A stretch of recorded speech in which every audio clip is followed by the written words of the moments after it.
সুপ্রিয়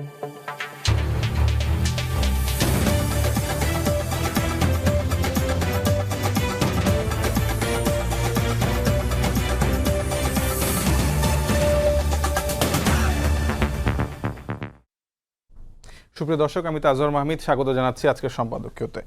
দলের স্থায়ী কমিটির সদস্য নজরুল ইসলাম খানের নেতৃত্বে 12 দলীয় জোটের সঙ্গে বৈঠক করেছে বিএনপি। পাশাপাশি বাংলাদেশ কমিউনিস্ট পার্টি ও বাসদের নেতাদের সঙ্গেও বিএনপির আরেকটি দল বৈঠক করেছে আমির খসরু মাহমুদ চৌধুরীর নেতৃত্বে। অন্যদিকে এনসিপি আজ বৈঠক করেছে খেলাফতে মজলিসের সঙ্গে। ভোটের দিনক্ষণ এখনও ঠিক না হলেও জোট গঠনের প্রক্রিয়া কি শুরু করে দিল রাজনৈতিক দলগুলো, সে প্রশ্নই এখন উঠে আসছে। প্রাসঙ্গিক রাজনৈতিক বিষয় নিয়ে আজকের সম্পাদকীয় জোট ও ভোটের রাজনীতি, আর এ নিয়ে আলোচনার জন্য স্টুডিওতে উপস্থিত আছেন মোহাম্মদ রাশেদ খান, সাধারণ সম্পাদক, গণ অধিকার পরিষদ, এবং doctor Rakib Al Hasan, youth leader ও রাজনৈতিক বিশ্লেষক। দর্শক, আপনারা এই আলোচনায় অংশ নিতে পারেন, এই জন্য আপনাদের ফোন করতে হবে টেলিভিশনে দেখানো নাম্বারে, এছাড়া ফেসবুকের মাধ্যমে আপনাদের মন্তব্য পাঠাতে পারেন আমাদেরকে। আলোচনার শুরুতে জানিয়ে দেবে এখনকার প্রধান শিরোনামগুলো।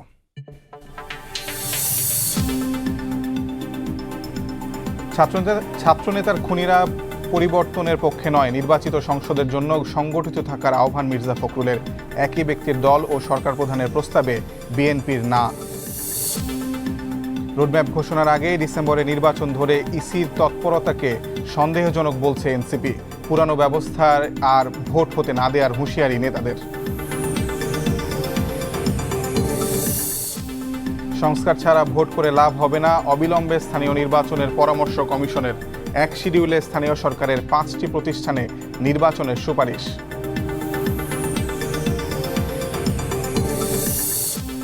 মিয়ানমারের সংঘাত বাংলাদেশ সীমান্তে নিরাপত্তা ঝুঁকি তৈরি করতে পারে, সতর্ক বার্তা প্রধান উপদেষ্টার।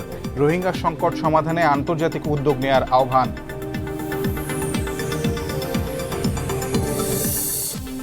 এবং তিস্তা মহাপরিকল্পনায় সহায়তা দিতে চায় চীন, পানি পেতে লাগবে ভারতের সদিচ্ছা, জানালেন উপদেষ্টা। একনেকে চট্টগ্রামে বে টার্মিনাল নির্মাণ প্রকল্প অনুমোদন।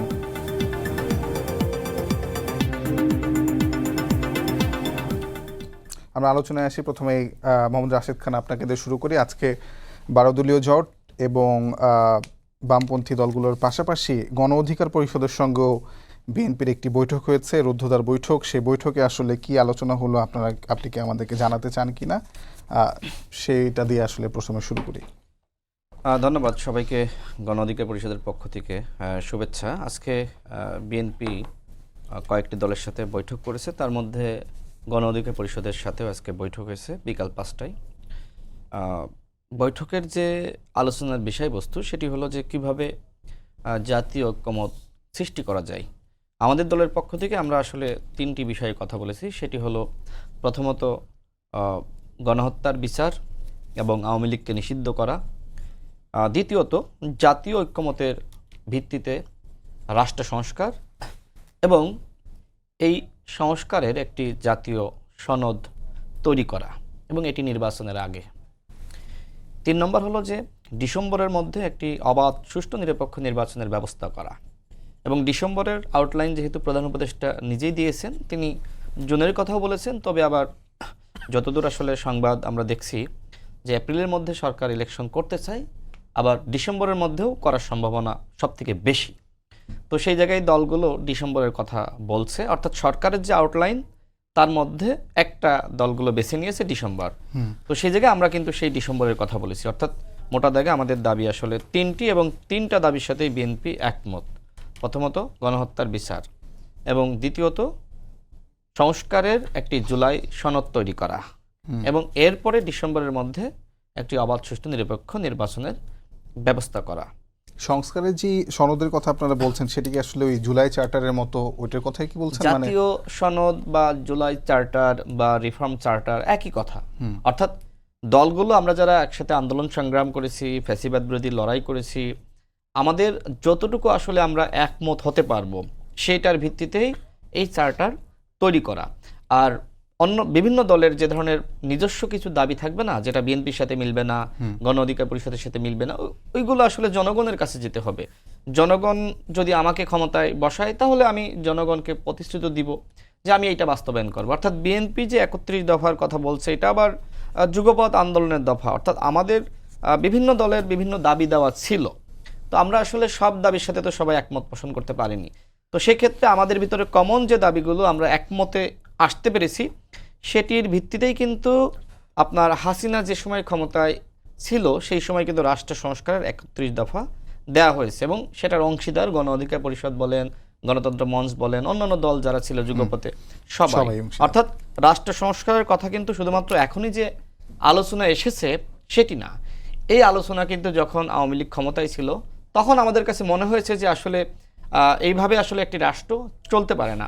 আর সংবিধানকে তার একটি দলীয় গঠনতন্ত্র বানিয়ে নিয়েছিল শেখ হাসিনা। তো সেই জায়গা থেকে এই সংবিধান বহাল রেখে কোনোভাবে ইলেকশন হতে পারে না বা আগামীর রাজনৈতিক বন্দোবস্ত তৈরি হতে পারে না। মানে সংবিধান কি আপনারা আসলে পুনর্লেখনের পক্ষে? সংবিধান আমরা পুনর্লেখন করতে সংবিধান চাচ্ছেন? সংস্কারের পক্ষে এবং সরকার কিন্তু ইতিমধ্যে সংবিধান সংস্কার কমিশন গঠন করেছে। সরকার কিন্তু সংবিধান প্রণয়ন করা, নতুনভাবে তৈরি করা, পুনর্লেখন করা এই ধরনের সংস্কার কমিশন গঠন করেনি। অর্থাৎ সরকার যেটি চেয়েছে সংস্কার, সংবিধানের তো আপনার 100%-এর মধ্যে সবই তো আসলে খারাপ না, সেখানে তো 80% 70% ভালো, 30% হয়তো হাসিনা তার মতন করে তৈরি করেছিল। তো আমাদের কথা হলো এতটুকু সংবিধানে ক্যান্সার হয়েছে, এই ক্যান্সার কেটে ফেলেন, বাকিগুলো ইনক্লুশন করেন। অর্থাৎ আমাদের এই সংবিধান তো সংস্কার করলেই মোটামুটি সমস্যাগুলো আপনার ঝেড়ে ফেলা সম্ভব। জি, একটি ছোট্ট বিষয় ছোট্ট করে উত্তর দিবেন, সেটা হলো যে যেই সনদের কথা আপনারা বলেছেন নির্বাচনের আগে, সেই সনদের সঙ্গে কি বিএনপি আপনাদের সঙ্গে একমত হয়েছে কিনা? হ্যাঁ, বিএনপি একমত হয়েছে। বিএনপিকে আমরা প্রস্তাব দিয়েছি যে নির্বাচনের আগে একটি ঐক্যমতের ভিত্তিতে অবশ্যই সংস্কার দরকার এবং সেই সংস্কার প্রস্তাবে সবার স্বাক্ষর থাকতে হবে এবং সেটির নাম আমরা বলেছি যে জুলাই সনদ হতে পারে বা রিফর্ম চার্টার হতে পারে জি। বা আপনার জাতীয় সনদ হতে পারে, নাম যেটি হোক না কেন এটি এই চার্টার সনদে সবার বাধ্যতামূলক। স্বাক্ষর থাকতে হবে এবং এটির ভিত্তিতে আসলে আগামী ইলেকশনটা হতে হবে। যদি আপনি এই যে অভ্যুত্থান হয়েছে 2000 শহীদ, 30,000 আহত যোদ্ধা, তারা কিন্তু নতুন বাংলাদেশ প্রত্যাশা করে। তো সেই বাংলাদেশটা আসলে কেমন হবে তার তো একটি রূপরেখা দিতে হবে এবং কে দেবে এই মুহূর্তে? এই মুহূর্তে বিএনপি দিলে কি আপনি মানবেন বা গণ অধিকার পরিষদ দিলে কি বিএনপি মানবে? মানবে না। এই মুহূর্তে সবার মতামত পরামর্শ নিয়ে সেই রূপরেখা সরকারকে দিতে হবে এবং এর জন্যই কিন্তু আমরা বারবার সরকারকে বলছি যে আপনি দলগুলোর সাথে বসেন, আলোচনা করেন, সবার ঐক্যমতের ভিত্তিতে আপনার পরিকল্পনা আপনি প্রকাশ করেন। জি, অসংখ্য ধন্যবাদ। আমি রাকিব আল হাসান আপনার কাছে জানতে চাই, আপনি রাজনৈতিক বিশ্লেষক, আজকে খেলাফতে মজলিসের সঙ্গে এনসিপিও বৈঠক করেছে, যেমন অপরদিকে যেমন বিএনপি করেছে অনেকগুলো দলের সঙ্গে। আসলে এটা কি ভোটের রাজনীতিতে এক ধরনের ঘোড়দৌড়ের মতো মনে হচ্ছে কিনা আপনার কাছে? আপনাকে ধন্যবাদ। ঘোড়দৌড়ের মতো মনে হচ্ছে কিনা, আসলে দেখেন আমরা মোটামুটি শিওর বা মোটামুটি নিশ্চিত হতে যাচ্ছি যে সম্ভবত ডিসেম্বরের দিকে আমাদের নেক্সট ইলেকশনটি অনুষ্ঠিত যাচ্ছে, সম্ভবত ডিসেম্বর না হলে জানুয়ারির দিকে, বাট আশা করা যাচ্ছে যে নেক্সট রমজানের আগে, যেহেতু আমাদের আগামী রমজান 15ই ফেব্রুয়ারি থেকে শুরু হবে। তো আমরা আশা করি যে আমাদের যে তৎপরতা, সামগ্রিক যে তৎপরতা, সেটা হচ্ছে কি ইলেকশন কেন্দ্রিক এবং আমাদের যেহেতু এখন ঐক্যমত কমিশনগুলো শুরু হয়েছে এবং আমাদের সংস্কার কমিটিরা যে প্রস্তাবনাগুলো, তারা সংস্কার প্রস্তাবনাগুলো জমা দিয়েছে, তার পরিপ্রেক্ষিতে যে এখন প্রত্যেকটি দলের, রাজনৈতিক দলের আপনার মতামত নেওয়া হচ্ছে। তো সেটিও প্যারালালি চলবে, একই সাথে দলগুলোরও রাজনৈতিক প্রস্তুতি, ইলেকশন কেন্দ্রিক প্রস্তুতি শুরু হবে। যেহেতু আমরা গত 17-18 বছর ধরে বাংলাদেশে কোনো ভোট অনুষ্ঠিত হয়নি ওভাবে, তো এখন আমাদের এই ভোট নিয়ে সকলের একটা বিশাল প্রত্যাশা এবং চাহিদা রয়েছে। তো সেই চাহিদার জায়গা থেকেও আপনার সকলেই চাবে যে আসলে একটা ইলেকশনকে উৎসবমুখর করতে এবং একই সাথে সেখানে পার্টিসিপেটরি ইলেকশন হওয়ার জন্য সর্বদা চেষ্টা থাকবে। তো সেই জায়গা থেকে ধরুন এখন আমাদের ভোট, আমাদের তো আসলে বাংলাদেশটা আসলে বলতে গেলে 2 পার্টিস কান্ট্রি। তো সেই জায়গা থেকে যেহেতু এখন ফেসিবাদ 5ই আগস্টের পরবর্তী সময়ে যে ফেসিবাদে যে পতন হয়েছে, তো সেই জায়গা থেকে ধরুন আমাদের সবচেয়ে বড় দল এই মুহূর্তে বিএনপি, এবং বিএনপি ছাড়াও বিএনপি সাথে যারা যুগপৎ আন্দোলন করেছে অনেকগুলো দল রয়েছে, সেই দলের মধ্যেও আপনি দেখবেন কিছু দল আছে বামকেন্দ্রিক দল, কিছু আছে ইসলামিক ধারার দল।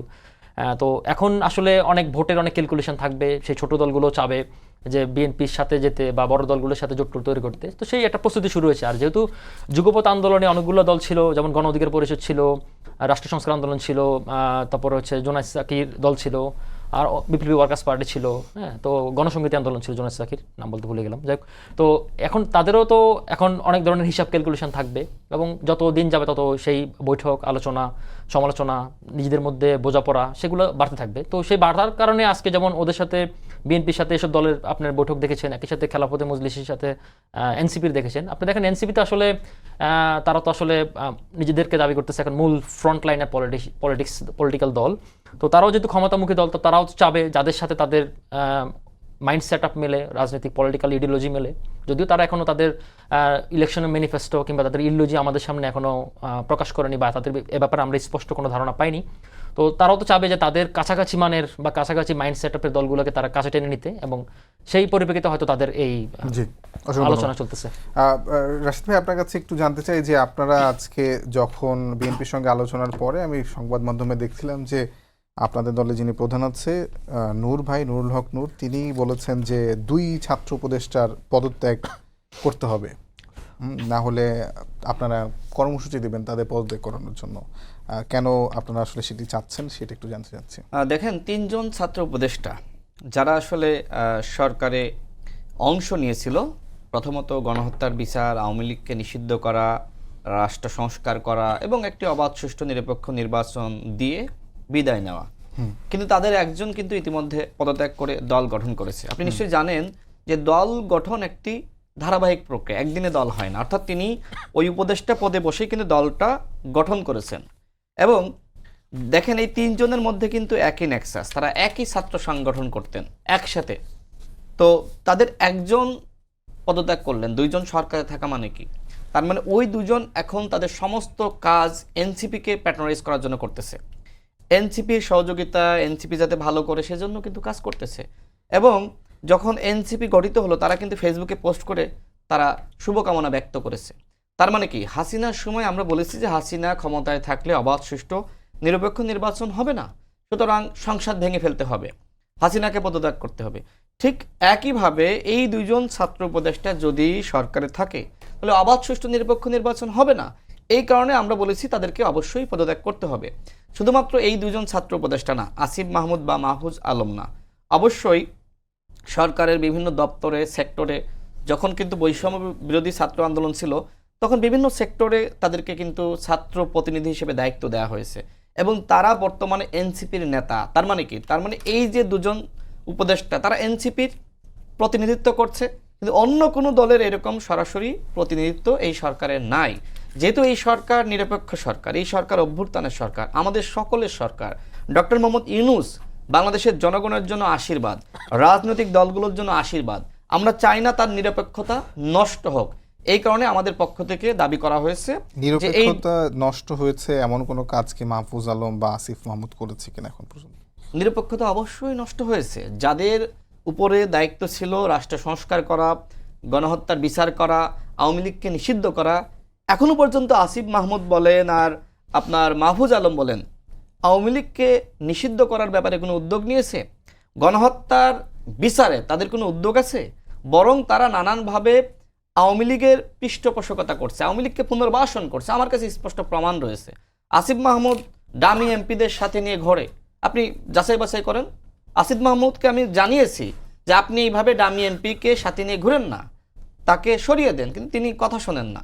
এবং একই সাথে যেহেতু একজন পদত্যাগ করেছে, একজন পদত্যাগ করে দল গঠন করেছে, এটি তো আসলে ওপেন সিক্রেট যে বাকি যে 2 জন আছে, ওই 2 জন এখন এনসিপিকে ক্ষমতায় বসানোর জন্য কাজ করছে।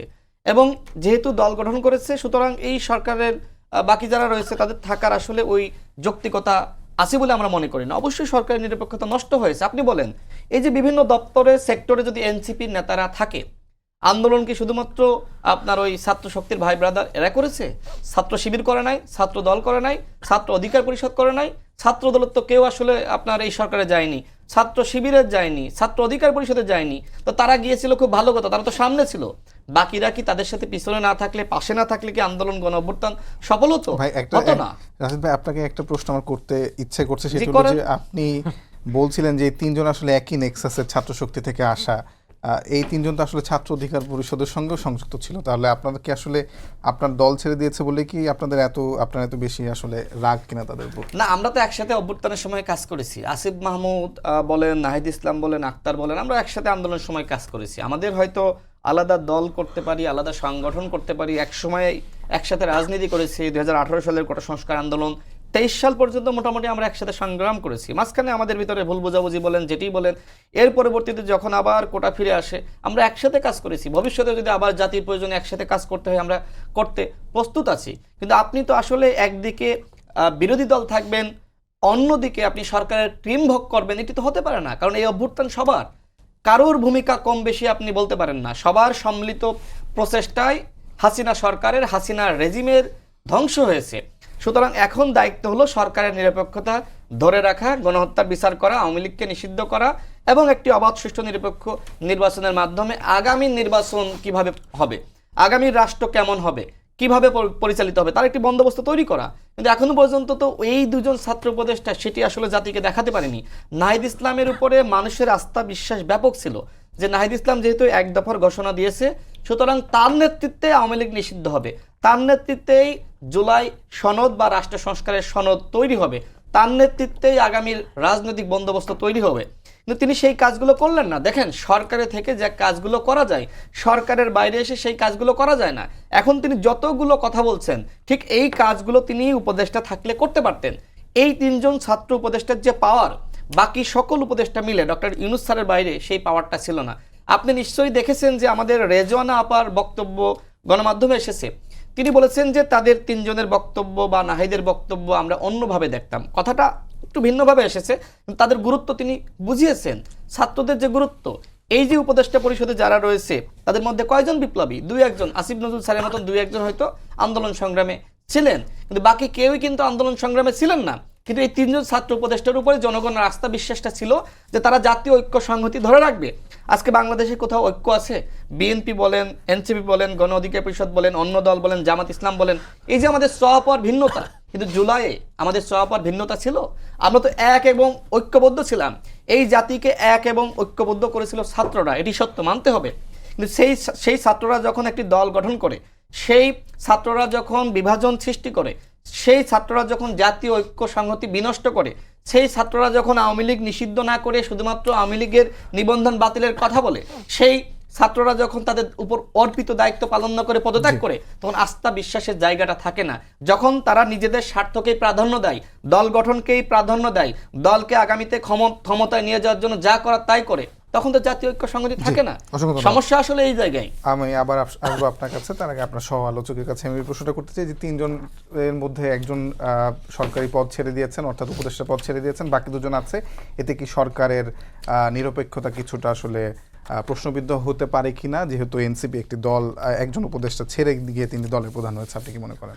আপনাকে আবার ধন্যবাদ। কিছুটা না, পুরোপুরি নিরপেক্ষতা নষ্ট হতে পারে, আমি সেই সম্ভাবনা জায়গাও দেখি। আপনি দেখেন, এমনিতেই কিন্তু ধরেন আপনাদের ওদের যে দল গঠনের প্রক্রিয়া, সেটি আসলে মোটামুটি এটিকে কিংস পার্টি বলা যায়, এবং এই অভিযোগও তাদের বিরুদ্ধে রয়েছে, গুরুতর অভিযোগ। কিংস পার্টি হিসেবে তাদের দলের যে জন্ম লাভ বা নতুনের অরুণোদয়, সেটাকে যেটা আমি বলি, তো সে জায়গায় দেখেন, আপনি দেখেন এই এখানকার যে ওনাদের অ্যাক্টিভিটি, আপনি যদি দেখেন নাহিদ ইসলাম এবং তার অন্য দুজন সহ যোদ্ধা জনাব আসিফ মাহমুদ এবং মাহফুজ আলম, দুজনেই কিন্তু আপনি দেখেন সরকারে রয়েছে, সরকারে পার্টিসিপেট করতেছে এবং তারা কিন্তু তাদেরই পারপাস সার্ভ করতেছে।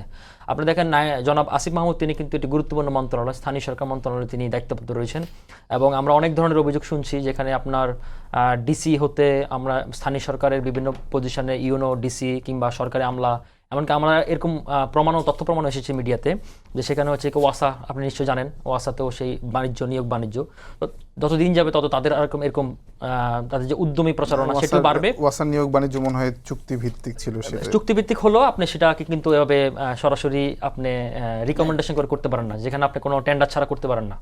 এখানে তো আপনার নির্দিষ্ট একটা প্রটোকল সিস্টেম, সেটা হলো যে এগুলো চুক্তিভিত্তিক শুরুতে হয়, পরবর্তীতে আবার স্থায়ী হয় এবং তারা আন্দোলন করে, তারা কিন্তু আন্দোলন করে এবং এখানে কিন্তু বিশাল একটা দেনা পাওনার একটা হিসাব নিকাশ আছে। যাক, আমি সে প্রসঙ্গে আসছি না, নতুন আপনার যে প্রসঙ্গে সে প্রসঙ্গে থাকতে চাই। দেখুন, এখন হচ্ছে কি তারা যতদিন যাবে, এবং কি ধরুন আপনার ডক্টর মোহাম্মদ ইউনূসও কিন্তু এই দলকে ওয়েলকাম করেছেন, এবং তাদেরকে খুব অ্যাড্রেস করছেন এবং এখানকার অনেক উপদেষ্টাও এই দলের টোনের সাথে কথা বলছেন। তো সে জায়গা থেকে আসলে একটি নিরপেক্ষতা ডেফিনেটলি নষ্ট হচ্ছে। এবং রাশেদ ভাই যে কথাটি বলছিলেন, দেখুন গত 17 বছর বিএনপি সাথে যারা যুগপৎ আন্দোলন করেছিল তাদের একটা আন্দোলন ছিল বা একটা মেজর দাবি ছিল, সেটা হচ্ছে কি নির্দলীয় সরকারের অধীনে তার নির্বাচন করতে চায়। হাসিনাও কিন্তু এই ফরম্যাটে দেখিয়েছিল যে সরকার থেকে সমস্যা কি, আমরা সবাইকে নিয়ে একটি সর্বদলীয় সরকার করবো, কিন্তু হাসিনা সরবে না। হ্যাঁ, তো বাংলাদেশি বাস্তবতা তো আসলে এটা পসিবল না। তো এখন যদি যত দিন যাবে ততদিন যদি তারা তাদের অ্যাক্টিভিটিগুলো এভাবেই প্রচারণা করতে থাকে, তত তাদের নিরপেক্ষতা আরো বেশি নষ্ট হবে। আপনি যেটি বলছিলেন যে আপনারা দুজনেই যেহেতু একই সুরে কথা বলছেন, সেহেতু আমার একটু আপনাদের কাউন্টার দিতেই হয়। সেটা হলো যে আপনি বলছিলেন যে এই দলটি আসলে কিংস পার্টি, তাহলে আসলে এই দলের কিংকে, মানে কিংস পার্টি হতে গেলে তো একজনের সরাসরি আশীর্বাদ লাগবে, আচ্ছা, একটা কিংস কিং পার্টি লাগবে, না হলে তো সেটা যদি কিংস কিংস পার্টি পার্টি হিসেবে আমরা বলছেন, অভিহিত দেখুন করতে পারবো। আমি একটু আপনার সেই প্রশ্নে আসছি। ধরুন নাকি আপনার এটা অভ্যুত্থান থেকে উৎপন্ন হওয়া দল? আমি বলছি সেটা হচ্ছে, ধরেন অভ্যুত্থানের উৎপন্ন দল ছিল, কিন্তু তখন আমি সেটাকে আরো বেশি পোট্রে করতাম যদি তারা অভ্যুত্থান পরবর্তী সময় তারা রাজনৈতিক দলটি গঠন করতে, এবং আমি তাদেরকে ওয়েলকাম করতাম। আমারও প্রথম দিকে সেই সাজেশনটি ছিল। কিন্তু দেখুন, আপনারা ফার্স্টে এখানে গভর্নমেন্টে গেলে নানা ধরনের ক্রিম ভোগ করলেন এবং আপনাদের মতো করে একটা মেকানিজম করে তারপর একটি পলিটিক্যাল পার্টি গঠন করলেন। এবং আপনি দেখেন এখানে যে কিংস পার্টি কেন বলছি, আপনি দেখেন কিংস পার্টি করছি কারণ আপনি সকল মেকানিজম করার পর একটা পলিটিক্যাল পার্টি করলেন এবং আপনার পরবর্তী আচরণগুলো কিন্তু আপনার কিংস পার্টির সাথে মিলে যায়। আপনি দেখেন, লক্ষ্য করবেন, তারা কিন্তু এখন গত 2 দিন আগে তারা বলছে যে তারা 90 দিন পরে তারা আবেদন করতে চায়। তার মানে হচ্ছে কি তারা ইলেকশনের পক্ষে না, তারা নির্বাচন চায় না, তারা নির্বাচন দেরিতে চায়, বিলম্বে চায়, তারা সংস্কারের নাম করে নির্বাচন আরো বেশি প্রলম্বিত করতে চায়। আপনি দেখেন 8 মাসে এখনো কোনো পর্যন্ত দৃশ্যমান কোনো বিচার ওরা এখনো করতে পারেনি। এবং তারা এমন কথা বলছে, আপনি দেখেন যে তাদের মধ্যে একজন গুরুত্বপূর্ণ নেতা জনাব সার্জিস আলম, তিনি বলেছেন হাসিনাকে ফাঁসির দড়িতে উঠানো পর্যন্ত তিনি যেন নির্বাচনের নাম মুখে না নেয়। এখন আপনি যদি বাংলাদেশের বিচার ও কাঠামো সিস্টেমটা দেখেন, ফার্স্ট রায় হতে মিনিমাম 2 থেকে 2.5 বছর লাগে। আপনার অ্যাপিলেট ডিভিশন হয়ে ফাইনাল ফাঁসির রায় পর্যন্ত 7 থেকে 8 বছর লাগবে। তার মানে কি আমরা কি 7 থেকে 8 বছর? কিংস পার্টি হচ্ছে আপনি তো পাওয়ারে গেলেন, এই যে আপনি গণতান্ত্রিক ছাত্র শক্তি যে 3 জন নেতা, তারা যে পাওয়ারে গেলেন, পাওয়ার থেকে তো কি নাহিদ ইসলাম সকল মেকানিজম করে দিয়ে তিনি তারপর তিনি পদত্যাগ করে এই দল গঠন করলেন। তো আপনি ক্ষমতা ভোগ করে ক্ষমতা থেকে তো আপনি দলটা গঠন করলেন, তো এটা তো কিংস পার্টি। তো এখন আপনি দেখেন তাদের ভিতর থেকে কিন্তু তারা এখন প্রচারণা চালাচ্ছে যে এই ইউনূস সরকারকে 5 বছর ধরে ক্ষমতা রাখতে চায়। তার মানে কি তারা আসলে ইলেকশনের দিকে যেতে চাচ্ছে না, তারা চাচ্ছে যে ইলেকশন ছাড়া যে তারা এই ক্ষমতাকে প্রলং করতে চায়, যেটা শেখ হাসিনা চেয়েছিল উন্নয়নের নাম করে এই ক্ষমতাকে প্রলং করা। তারা এখন সংস্কারের নাম করে এই টাইমটাকে তারা প্রলং করতে চায়। ধন্যবাদ। আমি এই প্রসঙ্গে আসলে রাশিদ ভাই আপনার কাছে জিজ্ঞেস করতে চাই যে এনসিপি নেতারাই, নাহিদ ইসলাম বলেছেন যে আসলে প্রশাসন বিএনপির পক্ষে কাজ করছে, একদিকে আবার দলের অপর নেতা সামাতা শারমিন তিনি বলেছেন শুধু প্রশাসনই নয় সরকারই আসলে বিএনপির পক্ষে কাজ করছে। আপনি কি আসলে এটার সঙ্গে একমত কিনা? আর সেখানে আমরা কিছু মানে কাউন্টারও দেওয়ার জায়গা আছে, যেহেতু আমরা দেখছি যে বিভিন্ন জায়গা থেকে বিএনপি নেতারা থানায় গেলে তাদেরকে ছাড়িয়ে নেওয়ার জন্য ব্যবস্থা করছে। আপনাদের যেহেতু এক ধরনের যোগাযোগ আছে বিএনপির সঙ্গে, সেখান থেকে আমার প্রশ্নটা করা। দেখেন, আমাদের যোগাযোগ সবার সাথে আছে, যেহেতু আমরা রাজনীতি করি, যেহেতু একসাথে গণ অভ্যুত্থান করেছি, আলোচনা সমালোচনা, তর্ক বিতর্ক, মতভেদ এগুলো থাকবে। আমি আমার বক্তব্য দিব, এনসিপির নেতারা তার বক্তব্য দিবে, কিন্তু আমাদের ভিতরে যে একদমই মানে বিভেদ বিচ্ছেদ, কেউ কারোর মুখ দেখতে পারবো না সেটি না। যেহেতু আমরা একসাথে আন্দোলন করেছি, হাসিনা রেজিমের পতন ঘটিয়েছি, সুতরাং হাসিনার প্রশ্নে, আওয়ামী লীগের প্রশ্নে এবং দেশ এবং জনগণের স্বার্থে আমাদের অবশ্যই একটি একতা থাকবে। এবং একই সাথে ভারতের যে আধিপত্যবাদ, সে বিষয়ে আমাদের একতা রয়েছে। অর্থাৎ এই যে রাজনৈতিক ক্ষেত্র বা আপনার নির্বাচন বা অন্যান্য বিষয়ে হয়তো মতবিরোধ থাকতে পারে। তো আপনি যে প্রশ্নটি করলেন আমি ওইখানে আসবো। তার আগে যেটি বলতে চাই, রাকিব ভাই যেটি বললেন 2 পার্টিস কান্ট্রি, এটি মনে হয় তার মতন রাজনৈতিক বিশ্লেষকের এটি বলা উচিত না। কারণ 1 পার্টি যদি এতই শক্তিশালী হতো, তাহলে কিন্তু এই ক্ষুদ্র ক্ষুদ্র শক্তি আপনার নাহিদদের মতন তারা কিন্তু আসলে আওয়ামী লীগের রেজিমটা নেতৃত্ব দিয়ে ভাঙতে পারতো না। আমার মনে হয় সে যদি বিশ্লেষক, এই বিষয়টা সকল দলকে মূল্যায়ন করলে মনে হয় মানে তার অবস্থানটা আরো বেশি আপনার গুরুত্ব পায়। আরেকটি বিষয় বলি, দেখেন এনসিপির নেতারা আজকে আপনার নির্বাচন কমিশনের সাথে বৈঠক করেছে। আমার কাছে মনে হলো যে তারা নির্বাচন কমিশনকে হুমকি দিয়েছে। আপনি যদি দেখেন যে তারা যেটি বলছে, মানে তারা এই যে নির্বাচন কমিশনকে সতর্ক করলো যে নির্বাচন নিয়ে তারা আপনার কথা বলতে পারবে না ডিসেম্বরের মধ্যে। এক্স্যাক্টলি, নির্বাচন কমিশন কি করবে না সেটি নির্বাচন কমিশনের একান্ত এখতিয়ার। আমরা কিন্তু নির্বাচন কমিশনকে স্বাধীন করার জন্যই যুদ্ধ করেছি, আমরা এই দেশের বিচার বিভাগকে স্বাধীন করার জন্য যুদ্ধ করেছি, আমরা এই দেশের স্বায়ত্তশাসিত বলেন অন্যান্য সকল প্রতিষ্ঠানকে স্বাধীন করার জন্য আমরা যুদ্ধ করেছি। সুতরাং নির্বাচন কমিশন তাদের মতন করে প্রস্তুতি নিচ্ছেন। বিশেষ করে প্রধান উপদেষ্টা 2টা আউটলাইন দিয়েছেন, একটি ডিসেম্বর, একটি জুন, মাঝখানে কিন্তু মার্চের কথা বলেছেন। আর নির্বাচন কমিশন যদি ডিসেম্বরকে টার্গেট করে তাদের প্রস্তুতি না নেন, এখন প্রধান উপদেষ্টা যদি বলেন যে ডিসেম্বর ইলেকশন হবে, তখন নির্বাচন কমিশন কি বলবে যে আমার প্রস্তুতি নাই? এটি কি নির্বাচন কমিশন বলতে পারে? সুতরাং এনসিপির নেতাদের বরং সতর্ক হওয়া দরকার কথাবার্তা বলার ক্ষেত্রে। নির্বাচন কমিশনে এইভাবে হস্তক্ষেপ করা এটা আসলে ঠিক না। বিএনপিও এই কাজটি করতে পারবে না, গণ অধিকার পরিষদও কাজটি করতে পারবে না। এমনকি সরকারের উচিত হবে নির্বাচন কমিশন যাতে করে স্বাধীনভাবে কাজ করতে পারে সেই ধরনের নির্দেশনা দেওয়া। এবার আসি আপনার প্রশ্নের উত্তরে। দেখেন, আমি কিন্তু স্পষ্টভাবেই বলেছি, সরকারে এনসিপির প্রতিনিধি রয়েছে, বিএনপির প্রতিনিধি কোথায় বলেন আপনি যে অমুক বিএনপির প্রতিনিধি? কিন্তু আমরা স্পষ্ট তো দেখতে পাচ্ছি যে সরকারে এনসিপির 2জন নেতা রয়েছেন, একজন আপনার আসিফ মাহমুদ আর একজন মাহফুজ আলম। এমনকি এনসিপির নেতারা প্রত্যেকটা জেলায় বিভিন্ন সেক্টরে দপ্তরে তারা কিন্তু দায়িত্ব পালন করছে। তার মানে কি?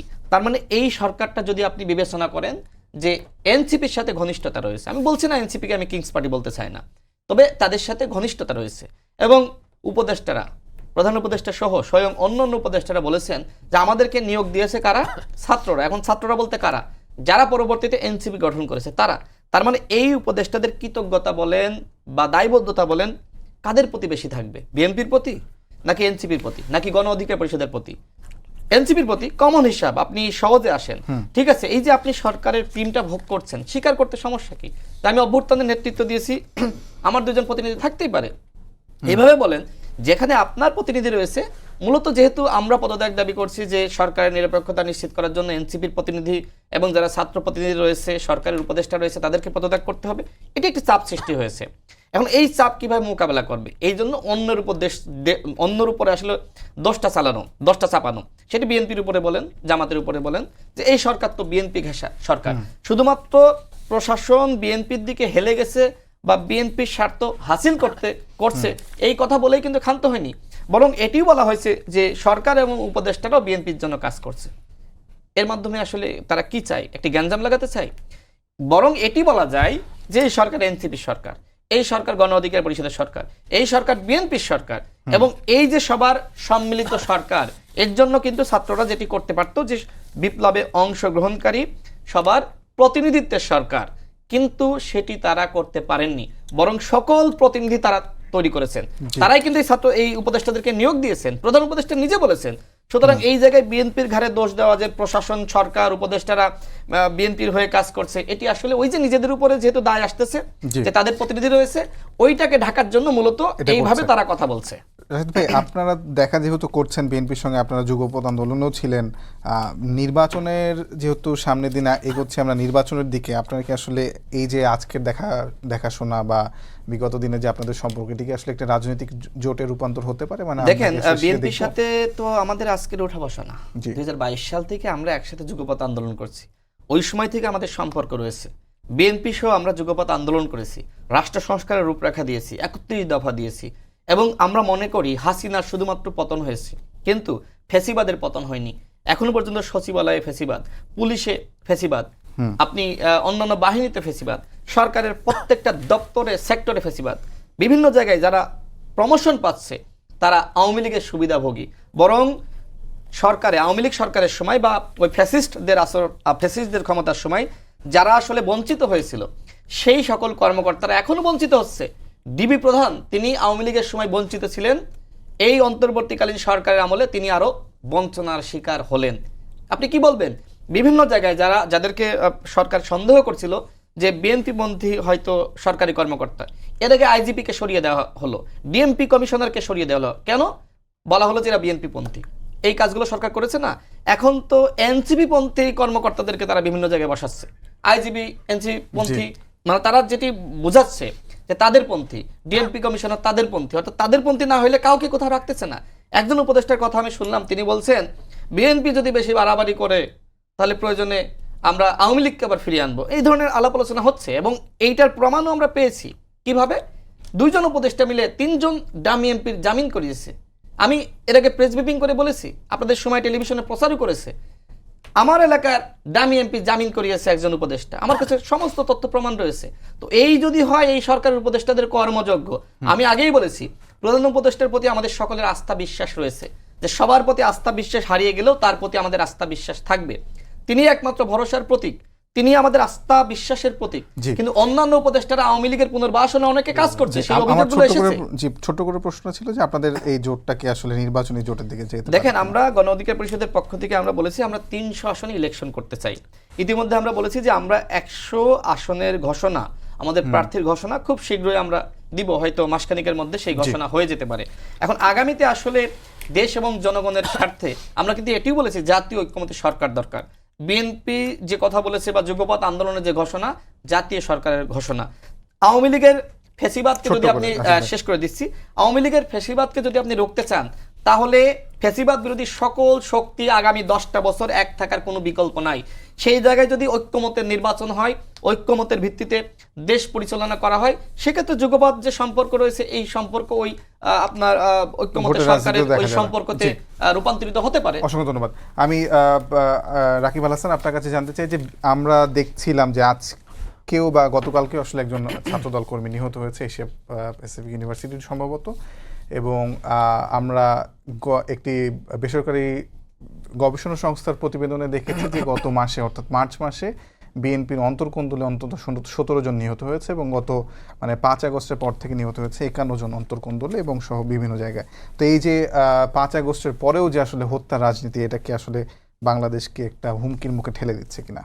আচ্ছা, আপনাকে আবার ধন্যবাদ। তার আগে আমি রাশিদ ভাইয়ের কথাটা ক্লারিফিকেশন করতে চাই। আমি টু পার্টিস কান্ট্রি এই অর্থে বলেছি, সেটা হচ্ছে আসলে ক্ষমতার ভাগাভাগিতে। আমাদের 4টি মেজর ইলেকশনেই 2টি দলে ক্ষমতার ভাগাভাগি করেছে। আমি কোনো দলকে আসলে ছোট করিনি, আমি আসলে বহুত্ববাদী বিশ্বাসী।